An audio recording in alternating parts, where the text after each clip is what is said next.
are listening to Fragments of History, a podcast series that looks at different events and people in the life of St Josemaría and the history of Opus Dei.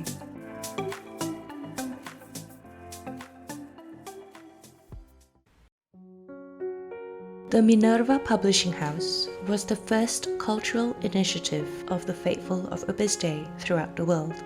It was launched with great enthusiasm, with an evangelizing spirit, under the direct encouragement of Saint Josemaría. The historian, Mercedes Montero, shared her knowledge on the origin and evolution of that project. She has done the most research on Minerva and is also the author of a documented article on the publishing house, which was published in the journal Studia e Documenta. This is a translated adaptation of an interview that she gave.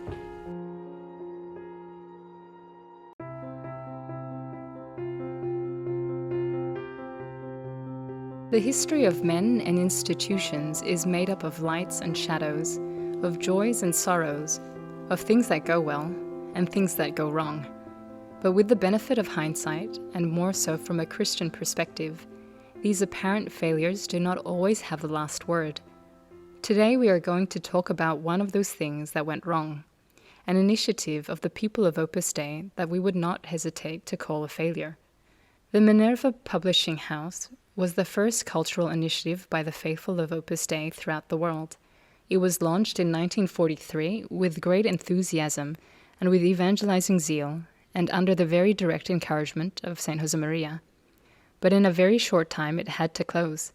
However, it was not a wasted effort, because from this first pilot publishing house, and with the experience accumulated, the Real Publishing House, and so many other initiatives that Opus Dei members have launched all over the world, and thank God have been successful.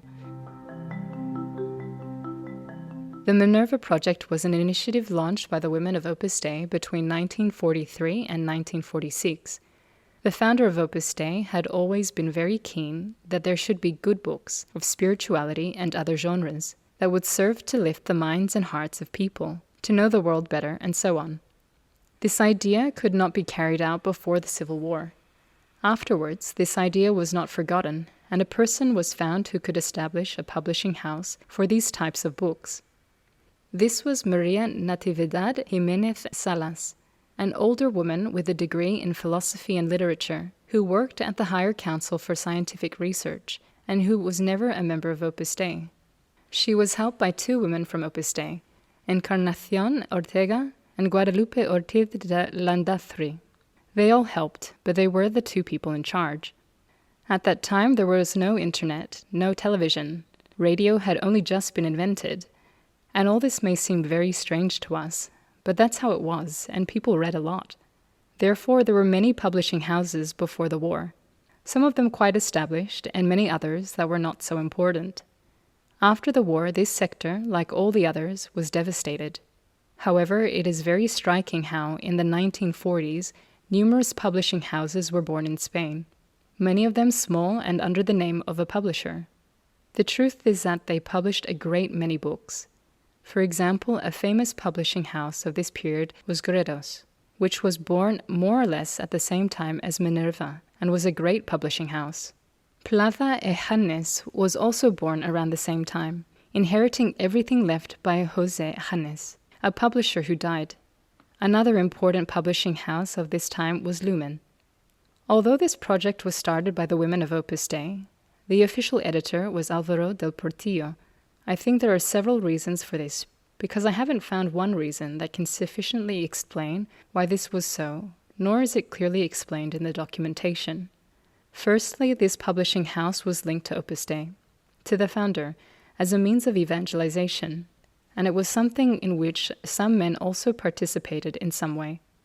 It was an initiative in which the founder put a lot of enthusiasm, so it makes sense that Álvaro del Portillo, who was his greatest collaborator, was the editor. Also at that time, women were not allowed to do anything. We forget that. But after the Civil War, Franco's regime made women minors.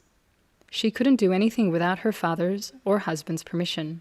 She went from obedience to her father to obedience to her husband, A woman could not own, for example, shares unless her husband allowed her to, even if she had shares before, because they had been given to her in the family, or if the family had a business. When a woman separated, she was taken to her father's house, and the children always remained with the father. This is the civil code of the 19th century, to which Spain reverted. So it is very likely that none of the women who were in Minerva could have been editors of Minerva. On the other hand, there were very few women in Opus Dei at that time. Maria Jimenez had a very good will and was a very capable person, but she was not a member of Opus Dei. That's why I think that Don Alvaro's solution was the most appropriate. The promoters of Minerva had a very broad mentality. They basically thought of 3 types of books or 3 types of collections. The first was called Nebli. It was to publish Spanish spiritual classics from the Golden Age. Nebli brought out their first book, which was Victory of Love. The second collection they had in mind was a collection that I like to say was by women and for women, because it was a collection in which only women who were taking their first steps in literature in those years were going to write. For example, Josefina de la Maza. At the time, having women who were being given their first opportunity to write was no small feat. And then they were thinking of publishing books by important women who had perhaps been hidden in history, or not so hidden, but they had not been given the same importance as men. They were thinking of translating Madame Savigny, Madame d'Estel, the Baroness of Dorcy, who was the author of The Scarlet Pimpernel. Then there were also people who had been Nobel Prize winners, or who were proposed for the Nobel Prize. Concha Espina, Gabriela Mistral, and an Italian woman called Ada Negri, who has just been published. I saw her first book the other day. Also Mathilde Cheral, another important Italian naturalist writer. Then Maria de Zayas, a writer who was condemned by the Inquisition in the 18th century, and nobody has heard anything about her since. Rosario de Madariaga, there were a lot of very interesting women writers. It was also aimed exclusively at women, because it was the sector that was, shall we say, culturally most unprotected in all senses, from the upper classes to the humble classes. We thought of a reading guide with everything that came out, with a critique, the ages for which it was suitable, and of course you have to take into account the period, whether they were suitable novels from a Christian point of view or not. Although Minerva was a project that had many horizons, the reality is that it only worked for 3 years.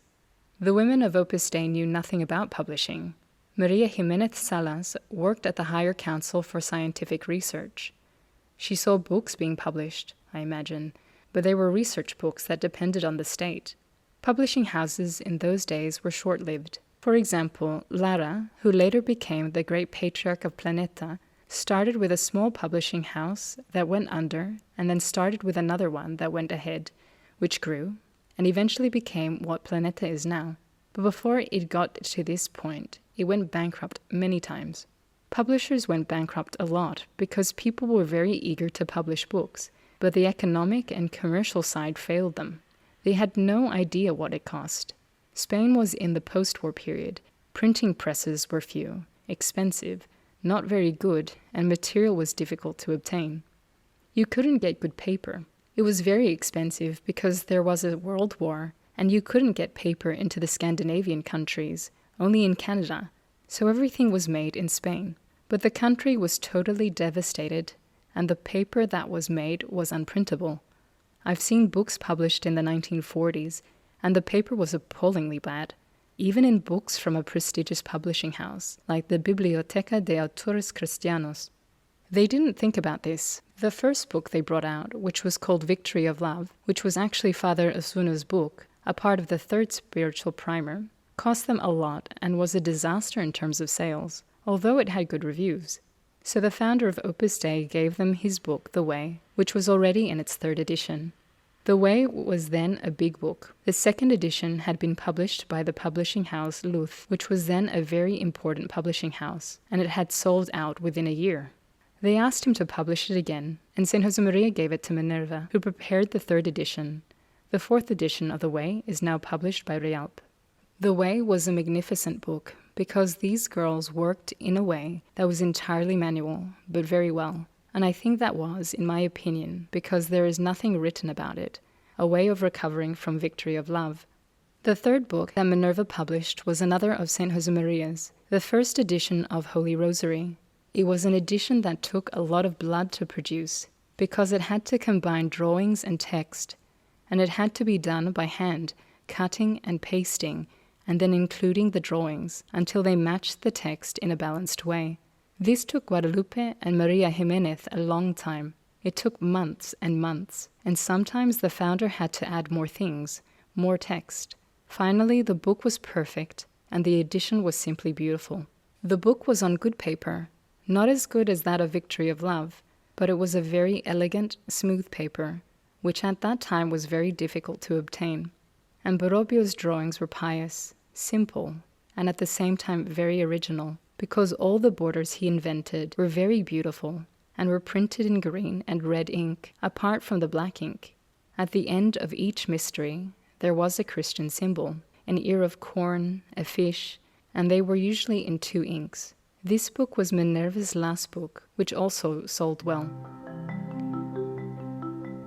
But they were already taking Opus Dei to other parts of Spain. For example, they traveled a lot to cities where there were women who wanted to join the work or had heard about it, because in 1944, the ordinations of the first 3 priests of Opus Dei, who were engineers, had a great impact on public opinion.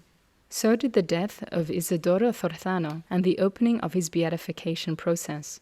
Both things made many people aware of Opus Dei, and suddenly many girls were emerging in León and in Vigo, in unusual places, because the boys were emerging from places where there was a university, but the girls came out of everywhere, and the women of Opus Dei began to travel by train to all these places to meet them. In other words, there were few of them. They had to travel, and they couldn't take Minerva forward.